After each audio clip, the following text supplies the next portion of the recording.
Hello everyone.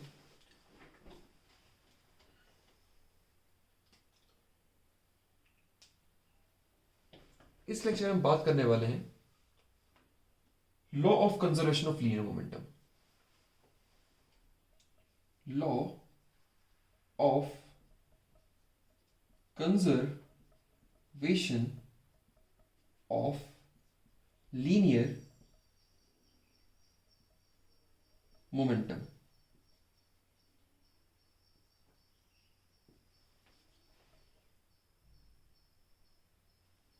Clear?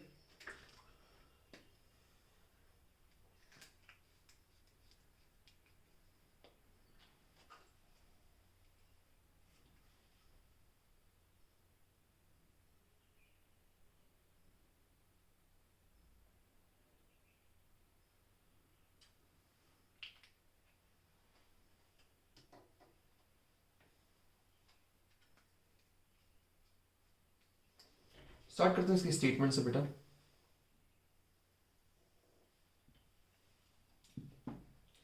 When no external forces act on a system, जब कोई system पे external force नहीं लग रहा होगा, मतलब आइसोलेटेड सिस्टम, यहां से बोलें for an isolated system. Isolated system means where no external force acting on a system. ये होता है बेटा आइसोलेटेड सिस्टम का मतलब। The total linear momentum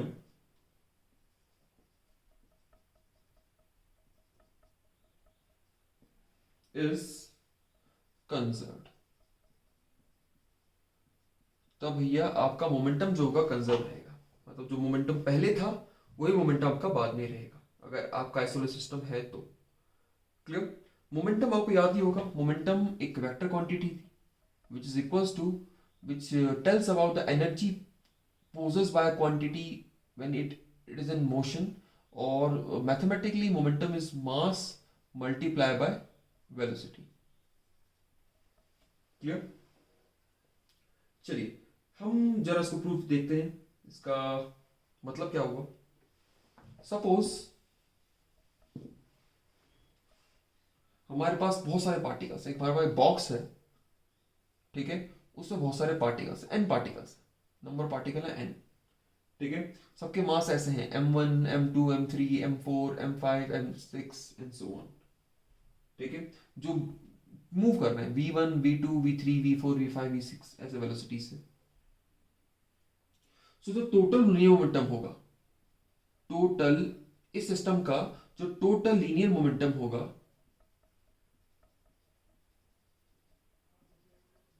वो क्या होगा, इज इक्वल्स टू पहले वाले बॉडी का मास इंटू वेलोसिटी, दूसरे वाले का, तीसरे वाले का, और last M N V N. Clear? या ऐसे बोल दें P1 plus P2 plus P3 and so Pn तक, ये आ जाएगा आपका टोटल, ठीक है। अगर एक्सटर्नल फोर्स नहीं लग रहा, अगर एक्सटर्नल फोर्स नहीं लग रहा, ठीक है, व्हेन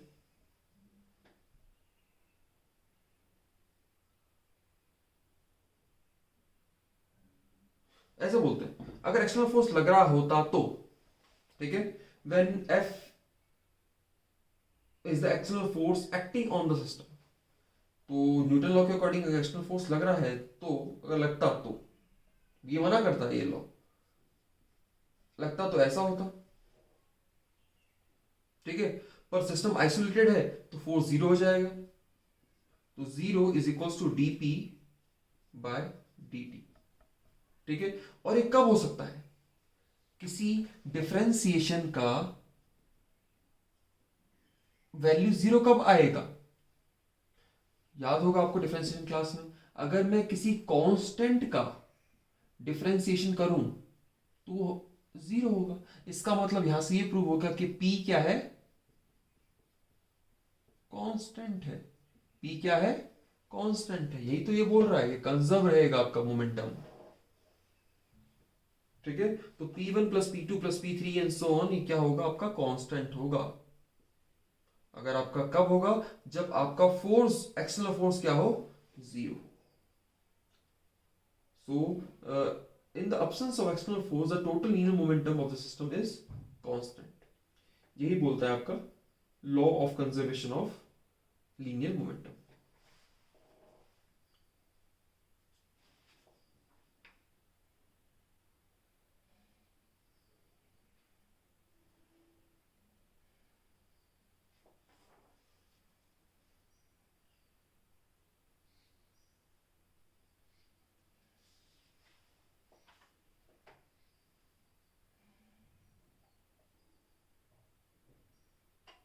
चलिए, इसके बहुत कुछ एप्लीकेशन देखते हैं।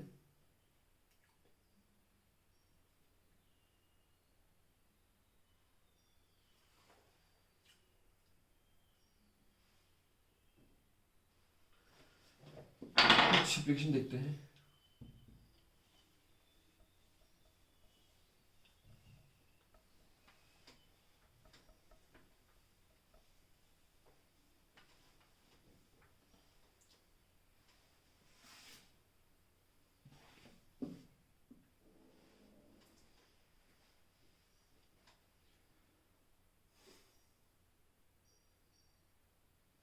फर्स्ट एप्लीकेशन भी समझ लीजिए। पहला आपसे एप्लीकेशन नहीं बोलता मैं ऐसा बोलता हूँ लॉ। थर्ड लॉ से हम थर्ड लॉ से ये कंजर्वेशन ऑफ मोमेंटम को प्रूव करते हैं। ठीक है, so direction of the conservation momentum, direction of the law of conservation of linear momentum from Newton third law, ये हम करते हैं। चलो ठीक है, सपोज आपके पास दो बॉडीज हैं, बॉडी ए और बॉडी बी। ठीक है, दोनों चल रही हैं, बढ़िया। इसका मास है लेट m1, इसका मास है लेट m2। ये चल रही है वेलोसिटी u1 और वेलोसिटी u2 से। ठीक है, in this case u1 is greater than u2। ये पीछे वाले बॉल का जो वेलोसिटी है, इनिशियल वेलोसिटी, ये ज्यादा है u2 से, तो पक्का क्या कोलिजन होगा। अब ये टकराएंगे, अभी टकराए बॉडी ए और बॉडी बी टकराए। जब ये टकराए तो भैया ए बॉडी बी बॉडी पे फोर्स डालेगा और बी बॉडी ए बॉडी पे फोर्स डालेगा। तो ऐसा कुछ होगा, ए बॉडी ने बी बॉडी पे डाला, बी बॉडी ने ए बॉडी पे डाला। अभी हम देखा भी था हमने।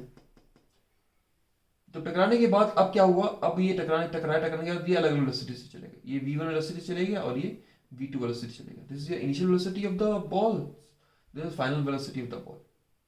बॉल वही है, हमारी मास वही रहेगा। ठीक है, ऐसा कुछ हो, कोलिजन का केस हो रहा है, नॉर्मल सिंपल कोलिजन। ठीक है,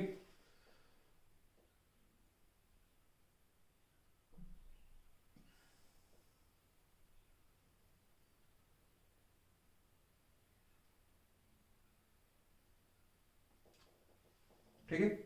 तो भैया टकराने से पहले जो चेंज इन मोमेंटम था, ठीक है,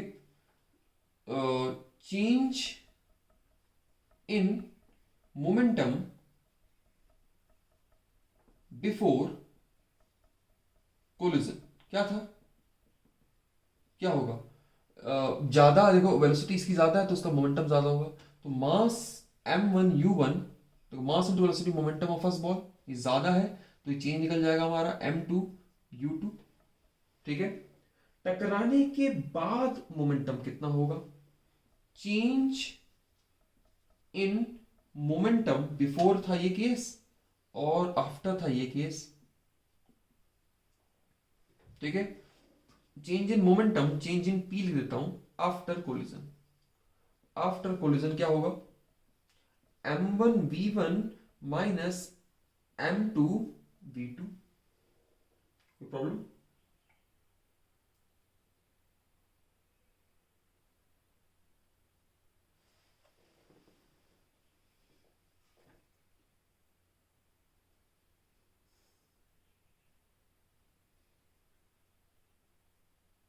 या इसको एक और इसी तरीके से करते हैं बेटा, रुको, ऐसा बोलते हैं, let force applied on A, जैसे हमने वहां पर किया था ना, force applied on A due to B, इस तरह से करते हैं, ज्यादा इजी रहेगा। चलिए ऐसा करते हैं, ज्यादा बेटर रहेगा। ठीक है,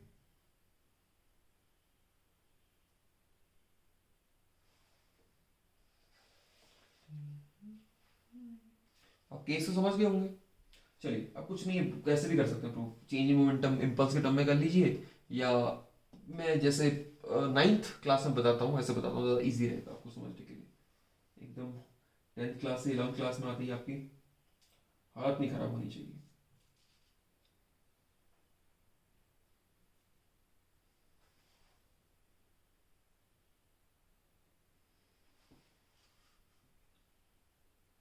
चलिए तो भैया आपका ऐसा बोल देता हूँ, ये मान लिया ट्रक है, ये ट्रक है और एक कार है, ट्रक ने कार पे टक्कर मारी।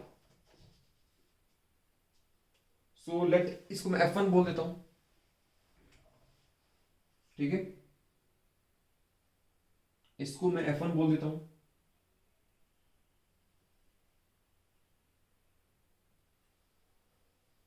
ठीक है, चलिए जब आपके ट्रक ने कार पे टक्कर मारी तो आपके कार की वेलोसिटी u2 से v2 हो गई। ठीक है, उसी टाइम आपकी ट्रक की वेलोसिटी भी u1 से v1 हो गई। क्लियर? सो ऐसा बोल सकते हैं,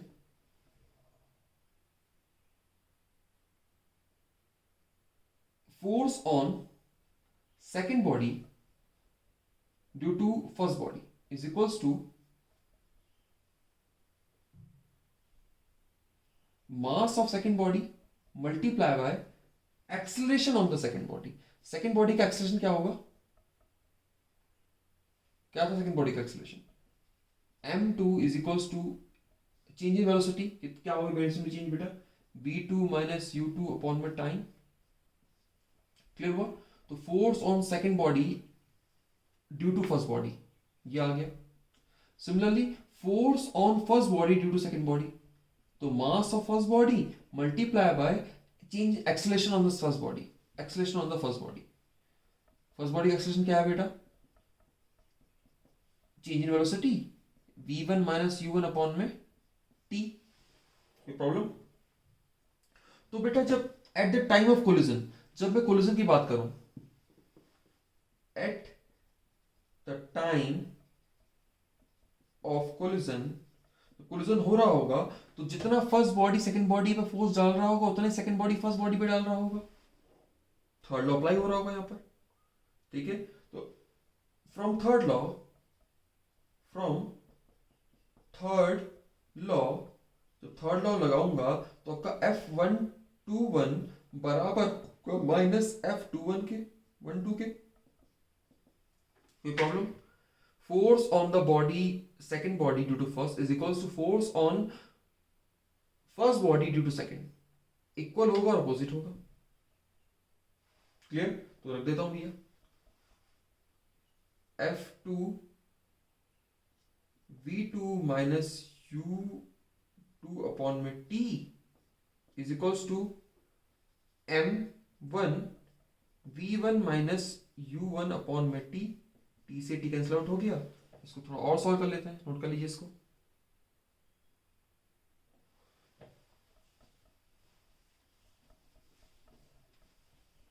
तो आ गया आपका पास m2 v2 minus u2 is equals to m1 v1 minus u1।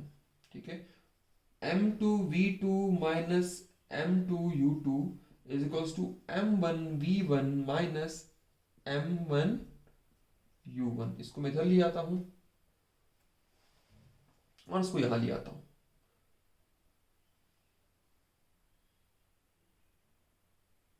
m2v2 और सॉरी माइनस साइन और भी था यहाँ पर, माइनस साइन भी था यहाँ पर, सॉरी यहाँ माइनस साइन था एक ऐसे, तो ये वाला माइनस हो गया और ये वाला प्लस हो गया। इसको मैं इधर ले आया, इसको मैं इधर ले आया, तो आ गया आपके पास m1u1 plus m2u2 is equals to m1v1 plus m2u2।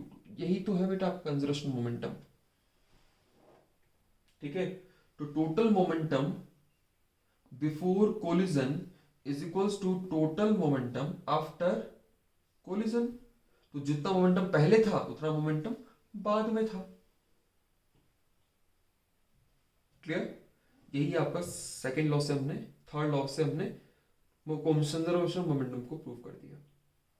चलिए, एक और आपका बहुत फेमस एग्जांपल है जिसे हम बोलते हैं recoiling of gun, recoil of a gun, वो भी देख लेते हैं। Recoil of gun, recoil of gun, ठीक है, ऑफ अ गन। ठीक है, जब हम बंदूक चलाते हैं तो वो पीछे की तरफ को एक बैकवर्ड फोर्स लगाती है, इसे हम रिकॉल कहते हैं। झटका मारना नॉर्मली हम बोला जाता है, एक धक्का देती है। सपोज आपके पास एक बंदूक है, उसके अंदर बुलेट है, ठीक है, ये बिफोर फायरिंग केस है। अब ये बंदूक ने गोली चला दी, जैसे ही बंदूक ने गोली चलाई तो ये बंदूक पीछे को जाएगी with velocity v, capital V, और ये गोली निकल जाएगी आगे को with velocity let small v। ठीक है, let mass of bullet is m2 and mass of gun is m1, या कैपिटल बड़ा M छोटा भी लेते हैं, पता इजी रहेगा समझने के लिए। बड़ा M बड़ा मास, छोटा M छोटा मास। क्लियर? तो भैया आपका कंजर्वेशन मोमेंटम क्या बोलता है? वो बोलता है कि आपका m1v1 plus m1u1 plus m2u2 बराबर होना चाहिए m1v1 प्लस m2v2 के। मतलब total conservation momentum before firing is equals to momentum after firing. Clear? So मेरा बेटा ये बताओ, चलने से पहले गोली की जो वेलोसिटी थी कितनी थी? जब गोली बंदूक चली नहीं तो वेलोसिटी कितनी होगी? यहाँ पर u मतलब नोट कर रहा है आपका उस कार की तरह जो यहाँ गोली बन चुका है। ठीक है, ये बुलेट के लिए है और ये है आपका गन के लिए। This is mass of gun, mass of bullet. तो भैया आपकी ना गाड़ी चल रही है, ना आपकी बुलेट चल रही है, ना आपकी ठीक है, ये है आपका total momentum before firing is equals to total momentum after firing.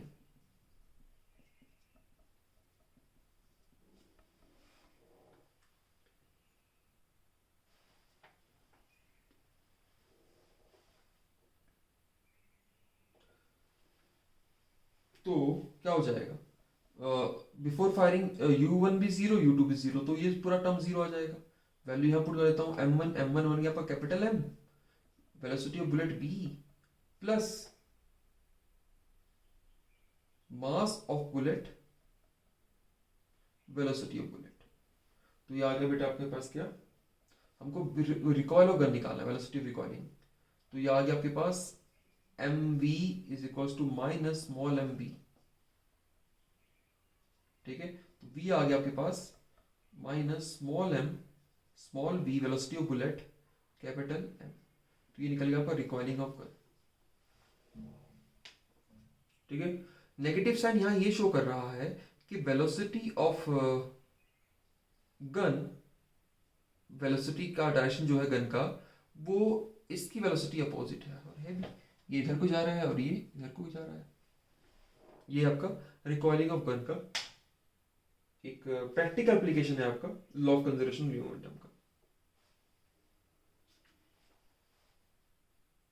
चलिए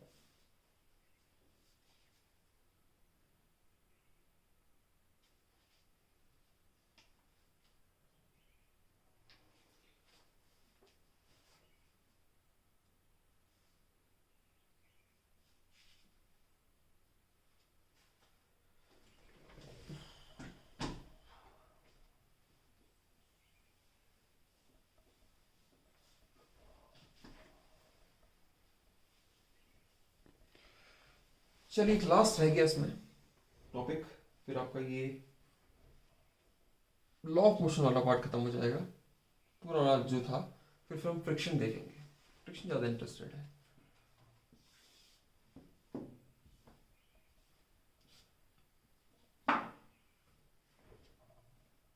बात करते हैं हम कनेक्टेड मोशन की। कनेक्टेड मोशन, कनेक्टेड मोशन की बात करते हैं। कनेक्टेड मोशन आपकी सीपीएससी में तो कभी कम ही पूछा जाता है, सिंपल फॉर्म में पूछा जाता है, लेकिन आपके कनेक्टेड मोशन बोलिए या पुली सिस्टम बोलिए, कनेक्टेड पुली बोलते हैं इसे, कनेक्टेड पुली सिस्टम। पुली लिख देता हूँ, सिर्फ समझ जाएंगे आप। पुली सिस्टम बेटा, पुली मतलब होता है जैसे आपके पास एक, सपोज आपके पास एक कुआं है, कुएं के ऊपर जो लगा नहीं रहता एक राउंड राउंड सा, इसमें आपका रस्सी, बाल्टी और ये अपने यहाँ से खींचते हैं, तो ये जो पार्ट होता है ना, ये पुली होता है। ये जो रोटेशन मोशन करता है ये पार्ट, ये पुली है, घूमने वाला। तो सपोज हमारे पास एक पुली है, इस पुली पे एक रस्सी लगी है, ठीक है। इस रस्सी पे दो मासेस हैं, लेफ्ट, एक मास ऐसे है और एक दूसरा मास ऐसे है। लेट इसका मास है कैपिटल एम, इसका मास है स्मॉल एम, ठीक है। रस्सी सेम है, याद रखिएगा। अगर एक कनेक्टेड मोशन का सिंपल सा एक नोट बना लीजिए, अगर आपका रस्सी सेम होगा, ठीक है, ठीक है, अगर आपके पास स्ट्रिंग सेम होगी तो इस पे लगने वाला टेंशन भी सेम होगा। पूरी स्ट्रिंग में एक ही टेंशन लगेगा, याद रखिएगा इस बात को, ठीक है। और इसमें जो स्ट्रिंग है, याद रखिएगा, वो थोड़ा अलग तरह की स्ट्रिंग होती है।